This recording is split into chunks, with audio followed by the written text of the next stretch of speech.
MIT സ്കൂളും കോളേജും നാദാപുരത്താണുള്ളത്. നാദാപുരം എന്ന് കേൾക്കുമ്പോൾ നമുക്ക് നല്ല ഓർമ്മകളല്ല പലപ്പോഴും ഉള്ളത്. വിദ്വേഷത്തിൻ്റെതായ, സംഘർഷങ്ങളുടേതായ, സംഘടനകളുടേതായ ഒരു കാലം തീർച്ചയായും കഴിഞ്ഞുപോയി. ഇനി അതൊരിക്കലും മടങ്ങി വരരുത് എന്ന് തന്നെയാണ് നമ്മളുടെ എല്ലാവരുടെയും മനസ്സിലുള്ളത്. അത് നാദാപുരത്തുകാരുടെ മാത്രം മനസ്സിലല്ല, കേരളം മുഴുക്കെയുള്ള ആളുകളുടെ, ലോകത്തിൻ്റെ എല്ലാ ഭാഗത്തും കേരളക്കാരുണ്ടല്ലോ. ആ നിലയിൽ പറയാം, ലോകം തന്നെ ചിന്തിക്കുന്നത് നാദാപുരം സമാധാനത്തോടെ സന്തോഷത്തോടെ കഴിയുന്ന ഒരു ഭൂപ്രദേശമായി നിൽക്കണമെന്നുള്ളതാണ്. MIT സ്കൂളും കോളേജും തീർച്ചയായും ആ ഒരു ദിശയിൽ ബോധം നൽകേണ്ട ഒരു കേന്ദ്രമായിരിക്കണം.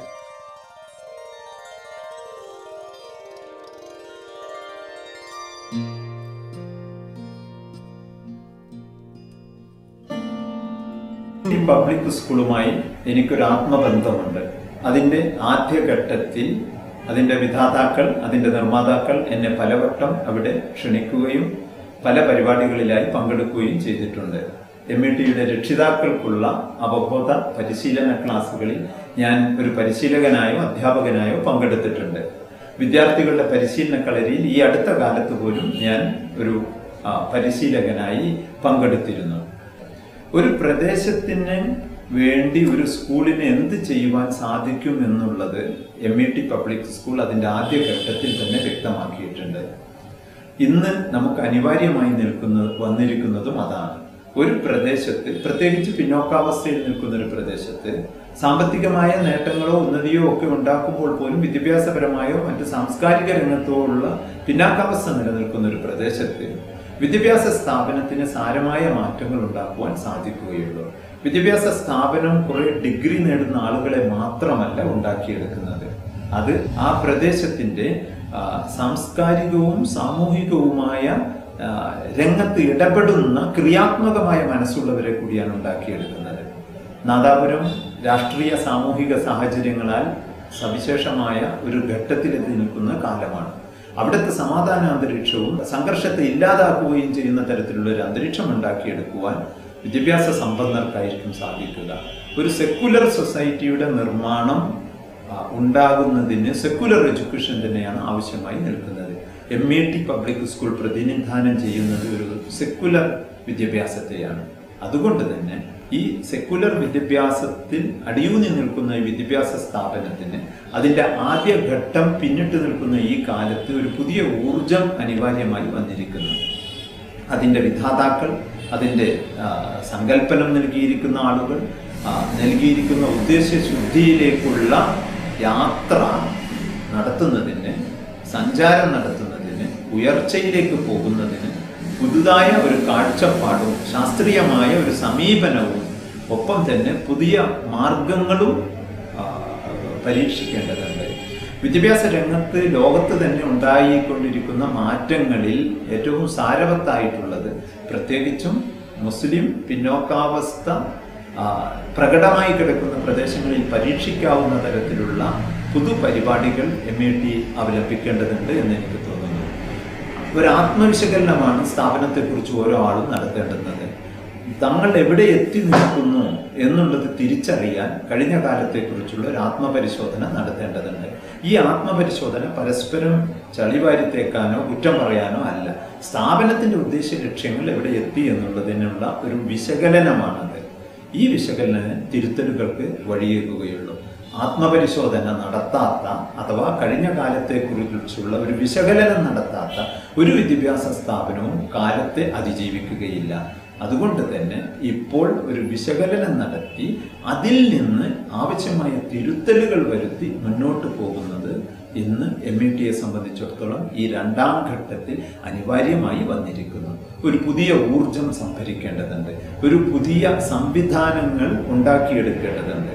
അഥവാ അതിൻ്റെ ഒപ്പം പ്രവർത്തിക്കുന്ന പഴയ ആളുകളെ നിർത്തിക്കൊണ്ട് തന്നെ, അല്ലെങ്കിൽ അവരുടെ കാഴ്ചപ്പാടിനെ അടിസ്ഥാനപ്പെടുത്തിക്കൊണ്ട് തന്നെ ഒരു പുതിയ സമീപനം ഉണ്ടാക്കിയെടുത്ത് മുന്നോട്ട് പോകേണ്ടത് ആവശ്യമായി വന്നിരിക്കുന്നു. ഈ രണ്ടാം ഘട്ടം എങ്ങനെ അതിജീവിക്കുന്നു, വിജയിക്കുന്നു എന്നുള്ളിടത്തായിരിക്കും MIT നിലനിൽക്കണ്ടയോ എന്നുള്ളത് തീരുമാനിക്കുക. സ്വാഭാവികമായും ഈ വിശകലനത്തിന് ഓരോ വിദ്യാർത്ഥിയിൽ നിന്നും, രക്ഷിതാവിൽ നിന്നും, ആ പ്രദേശത്തുള്ളവരിൽ നിന്നുമുള്ള അഭിപ്രായങ്ങൾ ശേഖരിക്കേണ്ടതുണ്ട്. അതിൽ നിന്നൊരു സമന്വയത്തിലെത്തേണ്ടതുണ്ട്. സ്വാഭാവികമായും ഈ ഒരു പ്രക്രിയയിൽ പുതിയ പരിപാടികൾ വിദ്യാർത്ഥികളെ കേന്ദ്രീകരിച്ചും അധ്യാപകരെ കേന്ദ്രീകരിച്ചും രക്ഷിതാക്കളെ കേന്ദ്രീകരിച്ചും നടത്തേണ്ടതുണ്ട്. MIT എല്ലാ ആളുകൾക്കും, ആ പ്രദേശത്തുള്ള ആളുകൾക്ക് പ്രതീക്ഷ നൽകും. ചുറ്റുവട്ടത്തുള്ള പ്രദേശത്തുള്ള വിദ്യാഭ്യാസ സ്ഥാപനങ്ങൾക്ക് അതൊരു മാതൃകയായി തീരുകയും ചെയ്യും. ഇത് സാധ്യമാകട്ടെ എന്ന് ഞാൻ പ്രതീക്ഷിക്കുന്നു. അത് ആ ദേശത്തിന്റെ ആവശ്യമാണ്, ആ ദേശത്തിന്റെ സുസ്ഥിതിക്ക് അനിവാര്യമാണ്.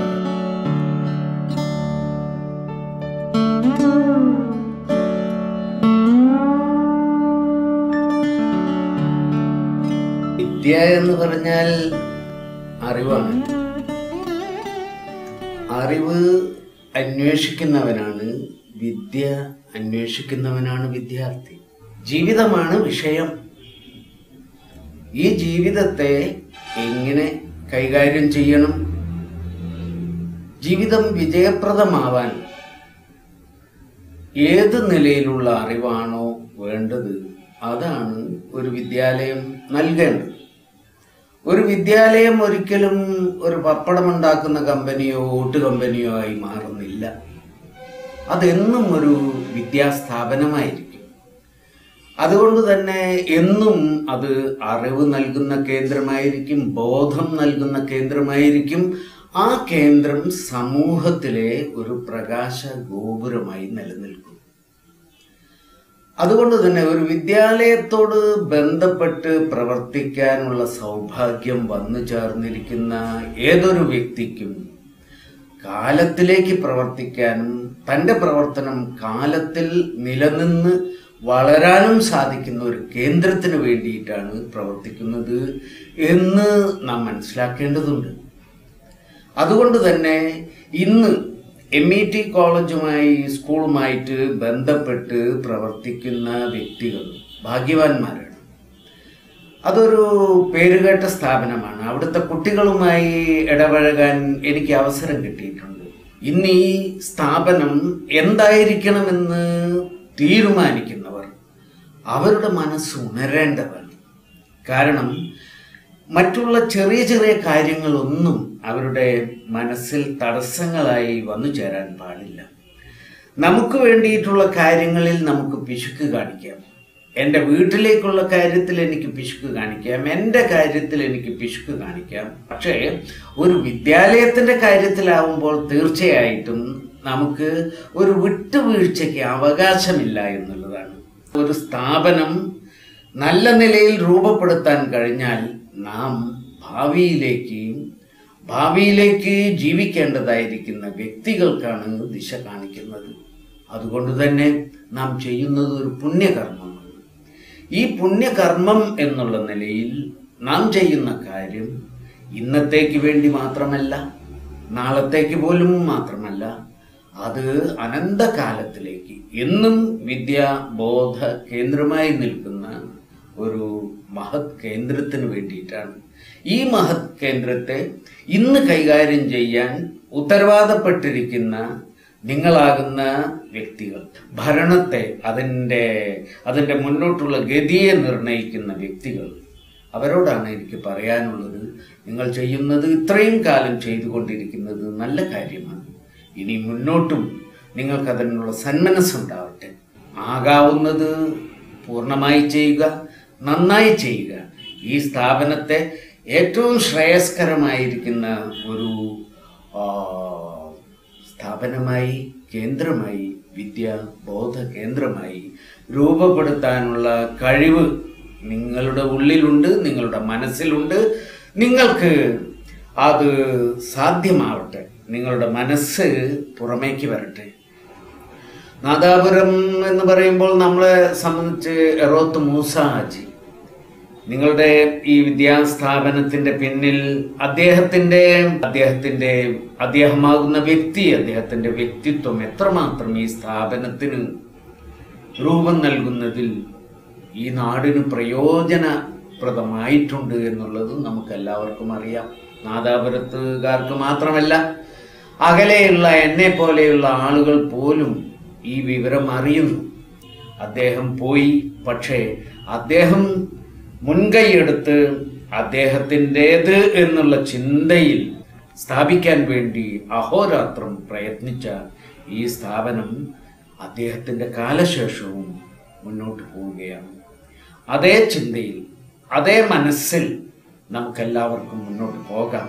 യാത്ര ചെയ്യൂ. ഈ സ്ഥാപനത്തിൻ്റെ വളർച്ചയുടെ കൂടെ നമുക്ക് യാത്ര ചെയ്യാം. നമുക്ക് അങ്ങ് അകലെ നിന്ന് നമുക്ക് ചെയ്യാവുന്നതെല്ലാം ഞങ്ങളും ചെയ്യാം. നിങ്ങൾ ഇതിൻ്റെ തോണിയിൽ ഇരുന്ന് തുഴയുന്ന ആളുകൾ എന്നുള്ള നിലയിൽ നിങ്ങൾക്കതിനുള്ള ശക്തിയായി തുഴയാനുള്ള ഒരു ആത്മവിശ്വാസം നിങ്ങളിൽ ഉണ്ടാവട്ടെ.